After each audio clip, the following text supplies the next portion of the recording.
Imagine standing at a checkout counter, holding out your card, and realizing the cashier's hands are trembling so badly she can barely scan your items. You ask her why, and the answer she gives changes everything you thought you knew about courage, kindness, and doing what's right. Stay with me till the end. You won't believe what happened when one single dad decided not to stay silent. Before we begin, if you believe kindness can change lives, please like this video and subscribe to Soul First Trees so we can keep sharing true and inspiring tales, and write your city name in comments. Let's get to back on story. Asterisk. It was late evening at a small-town grocery store in Portland, Oregon.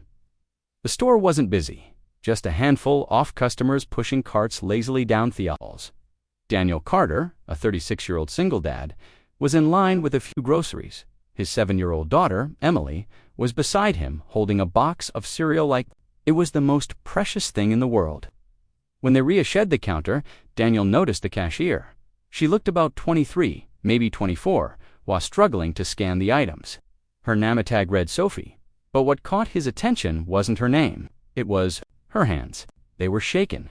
Not the kind of shaking you get from being cold, but the kind that comes from nerves, fear, or something much deeper.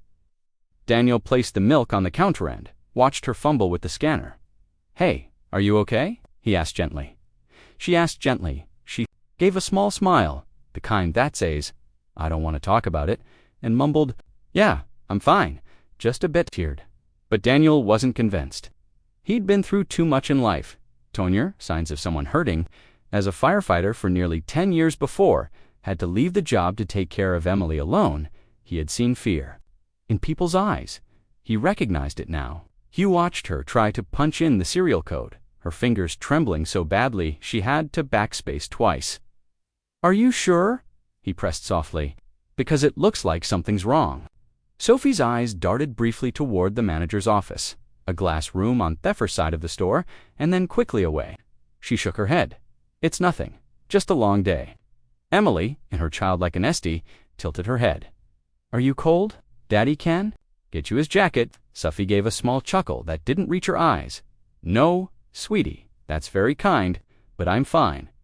Daniel's gut told him she was hiding something. He wanted to push further, but he also didn't want to embarrass her in front of other customers, so he paid, thanked her, and started to talk away. Yet something in him wouldn't let it go. Halfway to the exit, he turned around and saw Sophie lean against a counter for just a moment, as if trying to steady herself. Then the store manager, a stocky man in his 40s with a permanent scowl, stepped out of his office and barked something at her in a low but sharp tone. She stiffened instantly. That was the moment Daniel knew this wasn't about tiredness. He went back to the counter, waiting until the other customer had left. "Listen," he said quietly, leaning in just enough so Emily wouldn't overhear, "I've noticed you keep looking toward her manager's office. If there's something wrong, you can tell me." Sophie's lips parted, then closed again. "I really shouldn't," she whispered. It's nothing I can talk about." Daniel lowered his voice further. "I'm a dad. I've seen enough to know when someone's in trouble. I'm not going to walk away without making sure you're okay." For a moment, she looked like she might cry. She glanced at the manager's office again, then at Daniel. Her fingers tightened around the edge of the counter. Finally, in the faintest voice, she said, "It's him. He harasses me." Daniel felt his chest tighten. "Harass?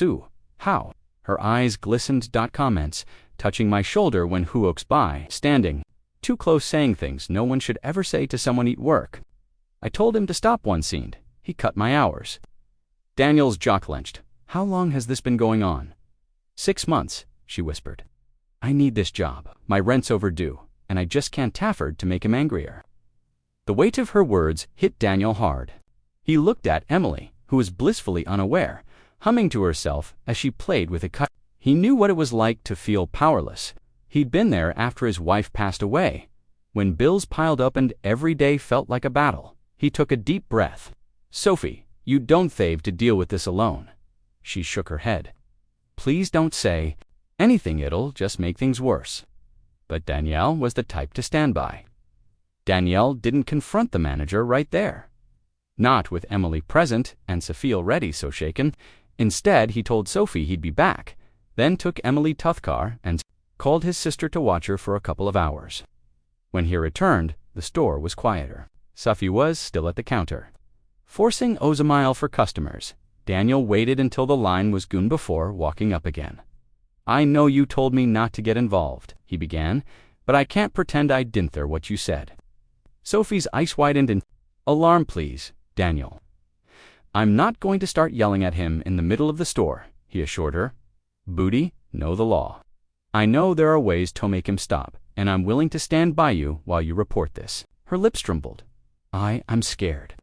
"I know," he said softly, "but courage isn't about not being scared. It's about doing the right thing anyway." After a long pause, she whispered, "What if no one believes me?" Daniel leaned in. "With me, I've seen men like him before, and they get away with it. Because stay silent. Not this time." Slowly, she nodded. Together, they went to the break room where Sophie shakily called Theckenpaney's HR department. Daniel stayed beside her the entire time, his calm presence giving her strength. She described the harassment in detail, naming the manager and explaining how her R's were cut when she resisted. The HR rep promised an investigation and told her she wouldn't have to work her next shift until it was resolved. When they walked out, the manager saw them together and frowned. "What's going on here?" he demanded. Sophie's voice shook, but she stood a little taller. "What's going on is that I've reported you." The man's face went pale. You can't." "I can," she said, surprising even herself. Daniel stepped forward just enough for his presence to be felt. "You're done intimidating her. If I hear you so much as look at her the wrong way again, you'll have more than HR tones were too." The manager sputtered, but didn't reply, as they left Sophie. Shakily, I can't believe I did that." "You did," Daniel said with a small smile. "And you're stronger than you think." She looked at him with gratitude in her eyes. "Thank you for not walking away." He shrugged. "Sometimes the smallest act of kindness can change someone's whole world." Later that week, Sophie called Daniel to say the company had suspended the manager pending a full investigation, and HR had offered her extra hours at a different lesson. Daniel smiled when he hung up. Emily, overhearing part of the call, asked, "Daddy, is she okay now?" "Yes, sweetheart," he said, pulling her close, "because sometimes you just have to stand up for someone, even if you know them well." If this story touched your heart, remember, kindness is more powerful than we think. Even a simple question like, "Are you okay?" can change someone's life. Please like this video and subscribe to Soul Firstries so we can keep sharing these powerful moments of compassion with